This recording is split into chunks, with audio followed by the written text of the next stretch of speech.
নতুন বাসা মানেই অনেক কাজ। আর নতুন বাসা যখন নেওয়া হয়, বাসা চেঞ্জ করলে কিন্তু অনেক কাজ থাকে, রুম গুছানো অনেকটাই পরিশ্রম। তো বাহিরে তো এখন প্রচুর বৃষ্টি হয়, কখনো বৃষ্টি হচ্ছে আবার কখনো রৌদ্র।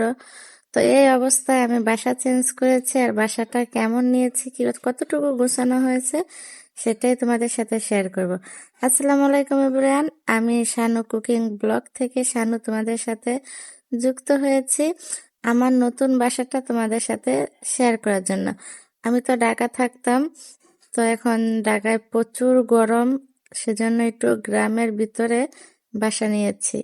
আর ওই বাসাটা ছেড়ে দিয়ে যখন নতুন বাসায় এসেছি, তখন প্রচুর বৃষ্টি ছিল। আর এই বৃষ্টির মধ্যে আমি কিভাবে কতটুকু গোছাতে পেরেছি সেটাই তোমাদের সাথে শেয়ার করতেছি। এই তো দেখতে পাচ্ছ, এটা হচ্ছে আমার মেন রুম। তোমাদেরকে একে একে বলবো। মেন রুমের কালারটা হচ্ছে নীল কালার, আর এটা হচ্ছে বারান্দা।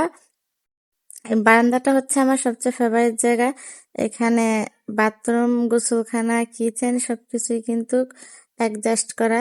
মানে দুই রুমে একটা ফ্ল্যাট, খুবই সুন্দর। এখানে কমলা কালার রং করা হয়েছে। বারান্দাটা হচ্ছে টিন সিট।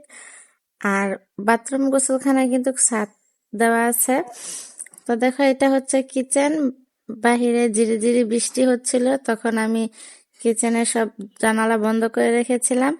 এখানে যতটুকু পেরেছি সামলিয়ে রেখেছি, কারণ দেশের বাড়ি তো ভিতরের দিকে তোমরা জানো যে এত বেশি টাইলস করা হয় না। তো যতটুকু করেছে আলহামদুলিল্লাহ, আল্লাহ তালার কাছে রাখো শুকরিয়া, নিজের পছন্দ মতো হয়েছে। মোটামুটি গুছানো হচ্ছে। আর প্রচুর ইঁদুর, প্রতিদিন ইঁদুর ধরতে হয়। এখানে দেখতে পাচ্ছ আমার রাইস কুকারটা।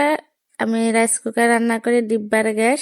নিচে আলু, পেঁয়াজ, মিষ্টি আলু এগুলো রেখেছি। আর এর একে থালা বাটি, আর এখানে রান্না করে রাখি। এটা হচ্ছে কিচেন থেকে বের হওয়ার রাস্তা, এখানে দরজা নেই সেজন্য পর্দা দিয়ে রেখেছি।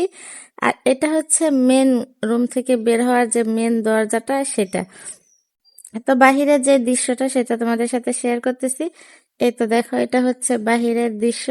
যেহেতু গ্রামের দিকে বাসা নিয়েছে, অনেক কিন্তু গাছ আর প্রচুর বাতাস, বৃষ্টি হয়। এখন একটু রৌদ্র উঠেছে, সেজন্য জিনিসপত্র আনার সময় যতটুকু ভিজে গেছে বা ময়লা হয়েছে সবগুলো কিন্তু ধোয়ার কাজ চলতেছে। প্রচুর পরিশ্রম হয়, সবকিছু করতে হয়। আর আমার তো উম, সাথে কাজ করার মতো কেউ নেই। আমি আর আমার মেয়ে, আমরা দুজন মানুষ। তো আমার মেয়ে খুবই ছোট, সে তো আর কাজ করতে পারে না। তো দেখতে পাচ্ছি একটা কম্বল ভিজে গেছে, ওইটাও আমি রোদ্রে দিয়েছিলাম, হালকা একটু রৌদ্র দেখা যায়। আর এটা হচ্ছে বাড়ি। আর সাথে কিন্তু দরজার সামনে একটা আম গাছ আছে। হ্যাঁ, আম গাছে কিন্তু প্রচুর আম এসেছে। আর দৃশ্যটা এত সুন্দর, তোমাদের সাথে যদি শেয়ার না করি তাহলে মনে হবে যে মিস করে ফেলেছি। প্রাকৃতিক দৃশ্য এতটা সুন্দর হয়।